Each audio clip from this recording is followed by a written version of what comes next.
Savez-vous ce que conduit le patron du garage quand il a le choix entre 50 voitures d'occasion? Faites, expérience. Passez devant un atelier indépendant, un vrai, là où on repart encore au lieu de tout remplacer. Et regardez la voiture garée à l'écart, la plus loin possible du regard des clients.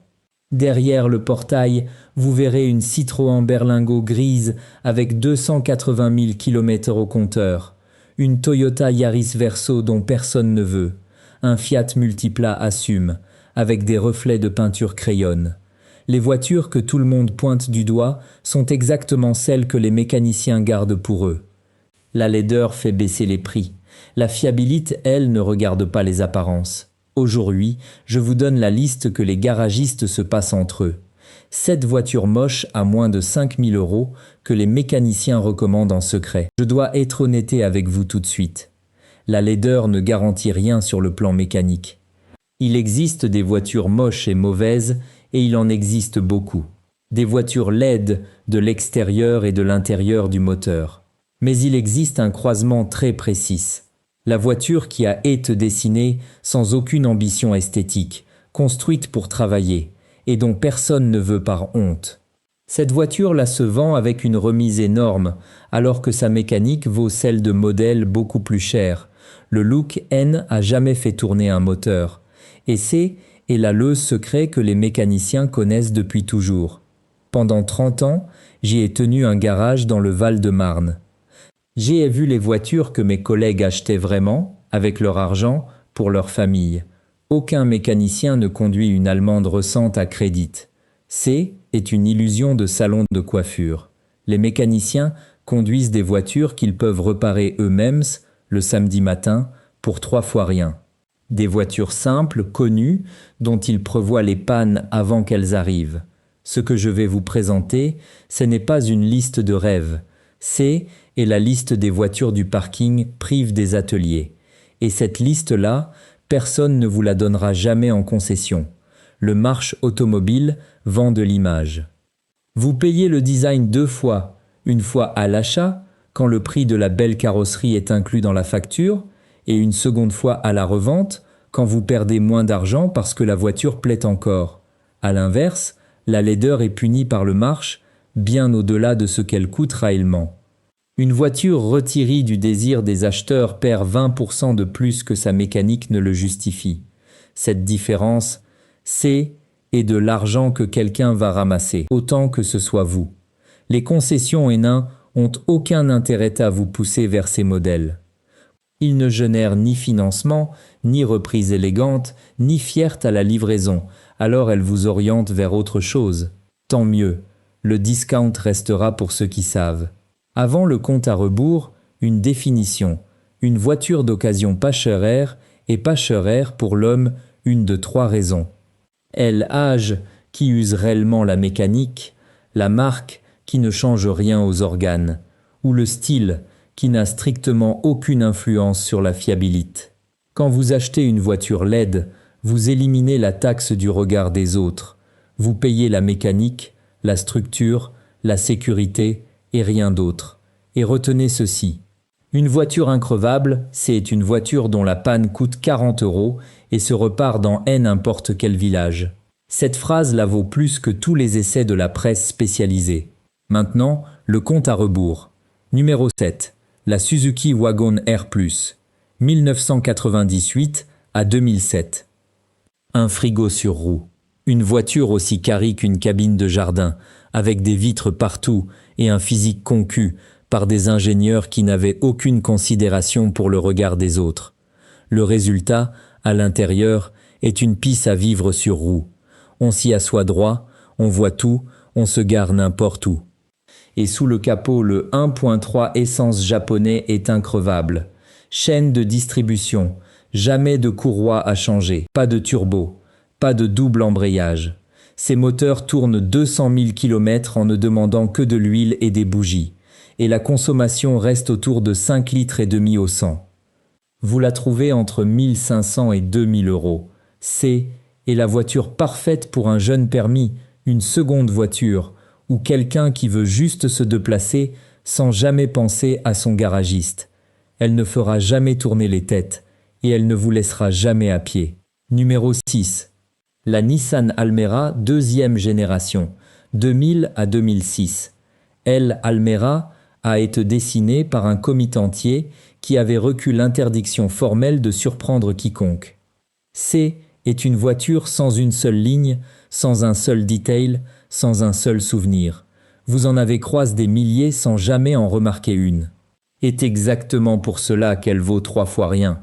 Sauf que derrière cette banalité absolue, il y a les moteurs à chaîne 1.5 et 1.8 de Nissan, des blocs sobres et solides qui dépassent allègrement les 250 000 km. La suspension est molle, la direction est floue, la voiture ne fait aucun effort pour vous divertir. Elle vous emmène, point. Et les pistes coûtent ce que coûtent les pistes d'une voiture que personne ne recherche. Vous la trouvez entre 1800 et 2500 euros. C'est une berline de gens sérieux. Le jour où vous la revendrez, vous aurez perdu 500 euros en 3 ans. Essayez de faire mieux avec une petite allemande recente. Numéro 5. La Toyota Corolla Verso. 2001 à 2009. Le bac à salade familiale. Une voiture haute, bombée partout, avec une face avant qui ressemble à un four à micro-ondes entrouvert et un intérieur en plastique gris comme une salle d'attente de dentiste. Personne ne met une Corolla Verso en photo devant chez lui. Mais ouvrez les portes. 7 places vraies, un toit immense, des rangements partout et la mécanique Toyota.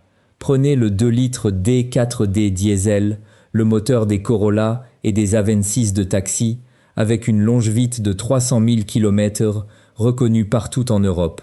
La voiture avale une famille entière et ses bagages et se gare dans une place standard. Vous la trouvez entre 2500 et 3500 euros. Les familles qui ont compris roulent en Corolla Verso pendant 15 ans sans une seule panne lourde. Les autres paient un SUV 30 000 euros pour faire la même chose, en plus lourd et plus cher. Si ce que je vous raconte là vous aide, si vous commencez à regarder les voitures moches avec respect, faites-moi une seule chose. Appuyez sur le bouton JM.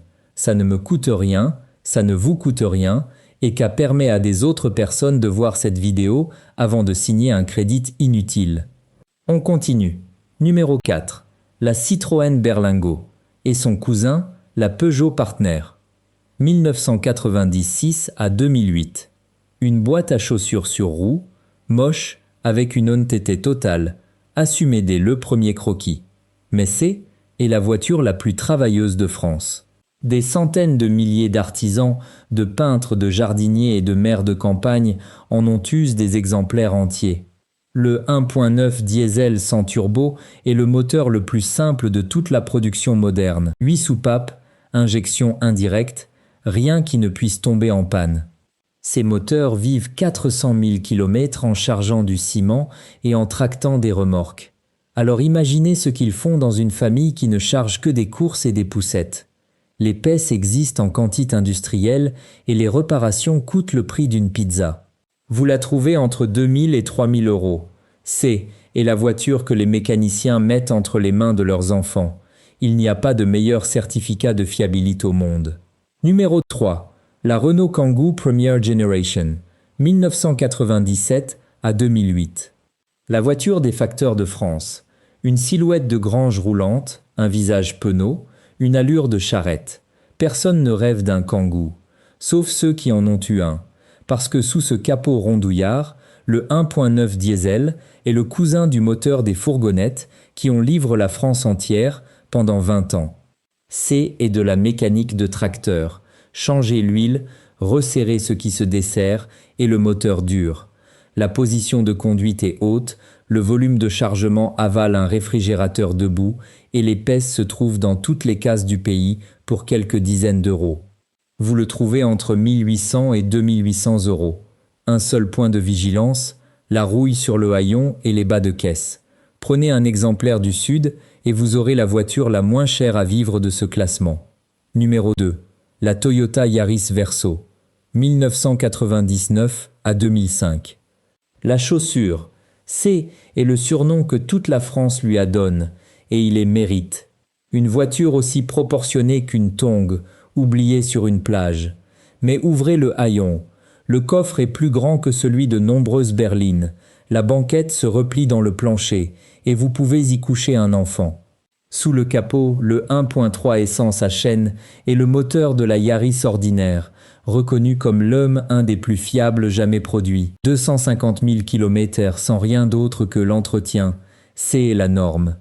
La voiture pèse 1 tonne, consomme 5 litres et se gare n'importe comment.